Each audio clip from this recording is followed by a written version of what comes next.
To close out our evening, please welcome a true legend of Broadway to tell us about his many, many experiences with Hello Dolly. He is the one. He is the only. He is Roy Reams.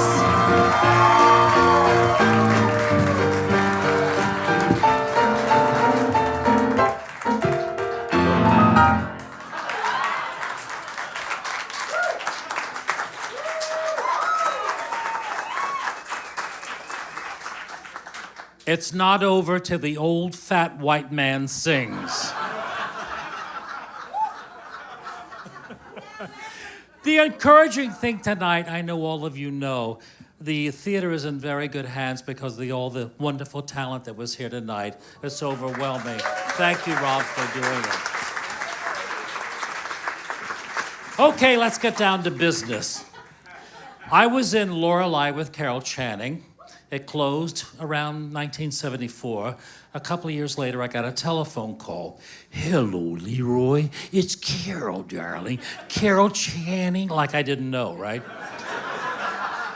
She said, I'm doing a revival of Hello Dolly, darling, and I want you to play Cornelius Hackle, but Jerry Herman doesn't know you, darling, and Lucia Victor, the director, doesn't know you, darling, but you've got the part.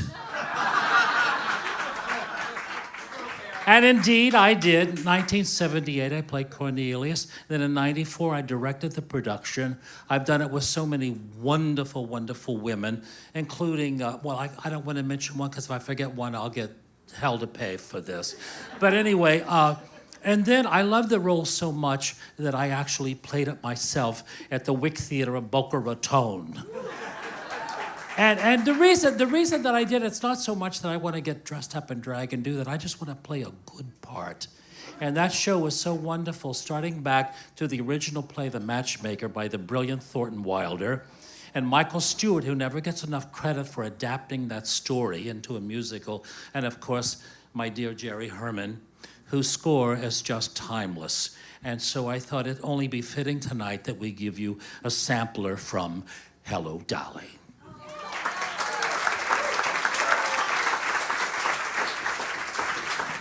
Barnaby, you and I are going to New York. Out there's a world outside of Yonkers. Way out there beyond this hick town, Barnaby. There's a slick town, Barnaby. Out there, full of shine and full of sparkle. Close your eyes and see it glisten, Barnaby.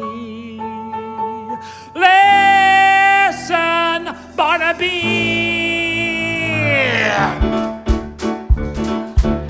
Put on your Sunday clothes, there's lots of world out there. Get out the brilliantine and dime cigars. We're gonna find adventure in the evening air. Girls in white and a perfume night where the lights are bright as the stars. Put on your Sunday clothes, we're gonna ride through town in one of those new horse-drawn open cars. We'll see the shows at Delmonico's, and we'll close the town and the world, and we won't come home until we've kissed a girl. And of course, Cornelius did kiss a girl, the beautiful Irene Molloy. They fall in love, but he left his job for the day, runs into his boss, Horace Vandergelder. They get into a big brouhaha. They're put into night court, and he was fired.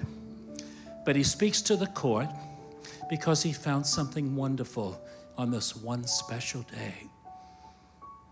Isn't the world full of wonderful things? There I was, cooped up in Yonkers for years and years, and all the time, wonderful people like Mrs. Molloy were walking around in New York. And I didn't know them at all.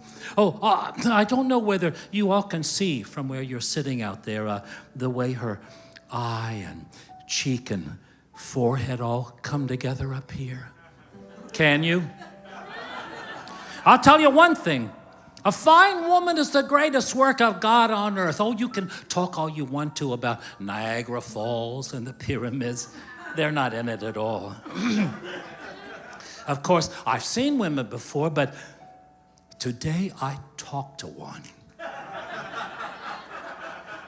And they're so different from men. And they're awfully mysterious too. I bet you could know a woman for 100 years without being really sure whether she even liked you or not.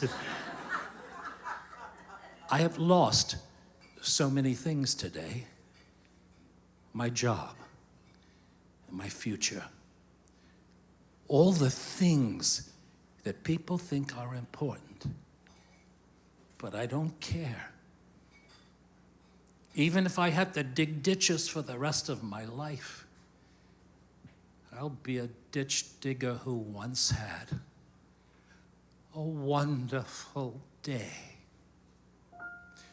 It only takes a moment for your eyes to meet, and then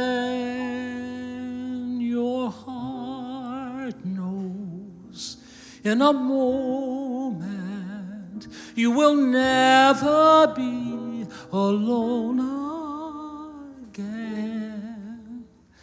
I held her for an instant, but my arms felt sure and strong. It only takes a moment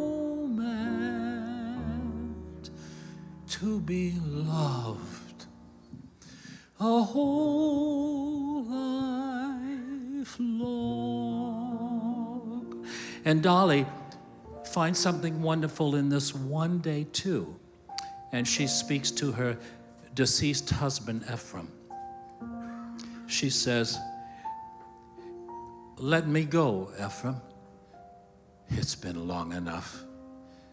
For all these years, I've put out the cat, locked the door, made myself a little rum toddy, and before I went to bed, I said a prayer, thanking God that I was independent, that no one else's life was mixed up with mine." And then one night, an oak leaf fell out of my Bible. I placed it there the day you asked me to marry you, Ephraim.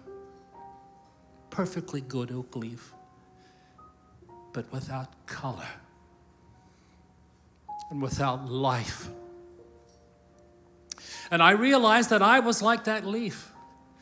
For years I had not shed one tear, nor had I been filled with the wonderful hope that something or other would turn out well. And so I have decided to rejoin the human race. And Ephraim, I want you to give me away. Before the parade passes by, I'm gonna go and taste Saturday's high life. Before the parade passes by, I'm gonna get some life back into my life. I'm ready to move out in front. I've had enough of just passing by life. With the rest of them, with the best of them, I'm gonna hold my head up high. For I've got a goal again, I've got to drive again, I'm gonna feel my heart coming alive again. Before the parade passes by. Look at that crowd up ahead. Listen and hear that brass harmony growing. Look at that crowd up ahead. Pardon me if my old spirit is showing. All of those lights over there seem to be telling me where I'm going. When the whistles blow and the cymbals crash, and the sparklers light the sky. I'm gonna raise the roof, I'm gonna carry on. Give me an old trombone, give me an old baton before the parade passes by.